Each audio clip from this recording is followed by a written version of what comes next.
up beside the sergeant. He was taller, more imposing. His uniform was more crisply pressed, and he had a row of medals on his chest. "I'll choose," he said imperiously. He walked up and down the row of boys, peering carefully at each one of them.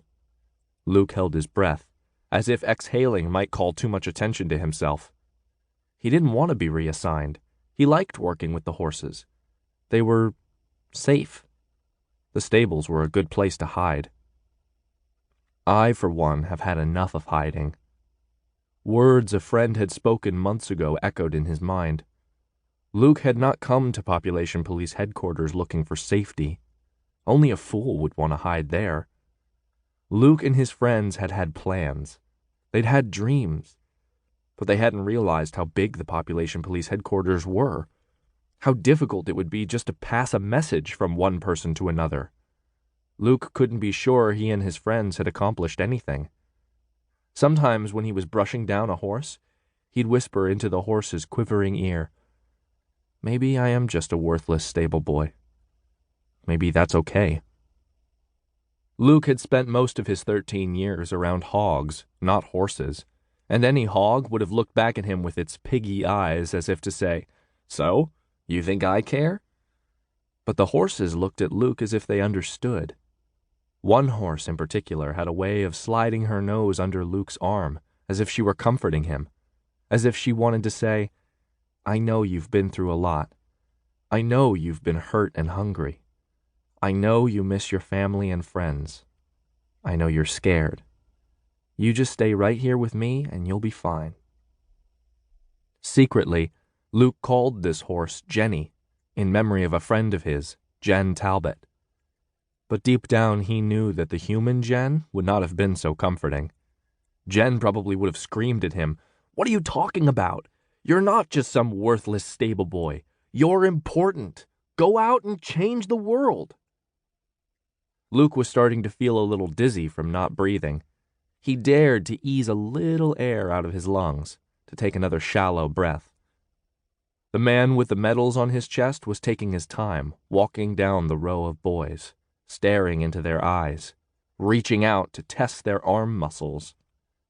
"You," the man said, picking out the tallest kid in the row and shoving him to the other side of the room.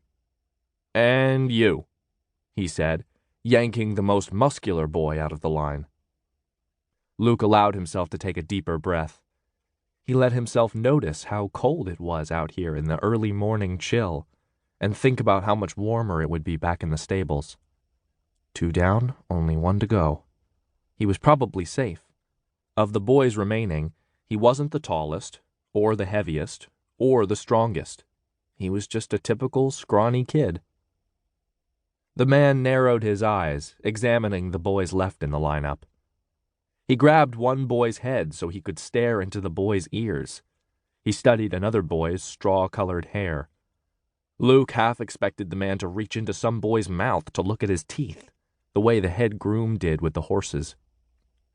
"Good thing Mrs. Talbot managed to get the braces off my teeth," Luke thought. He had a flash of remembering a light-hearted moment in the midst of sorrow and fear. Him and his friends laughing in a cozy cottage, while Mrs. Talbot tugged on metal bands and wires and protested, "Look, kids, orthodontia is not my specialty. What do they put these things on with, cement?" In that moment, Luke hadn't cared that the braces endangered him, linking him to a suspect past. He hadn't even cared that all her tugging and scraping hurt. He'd just been happy to laugh with his friends. Now something caught in his throat, and he had to swallow hard to fight back his memories, to hold back his sense that he deserved to be, no, that he was more than a worthless, lonely stable boy. Maybe he made a little noise deep in his throat. The man with the medals on his chest snapped his head toward Luke, focused the gaze of his narrowed eyes squarely on Luke's face. The man gave Luke a cruel, thin-lipped smile.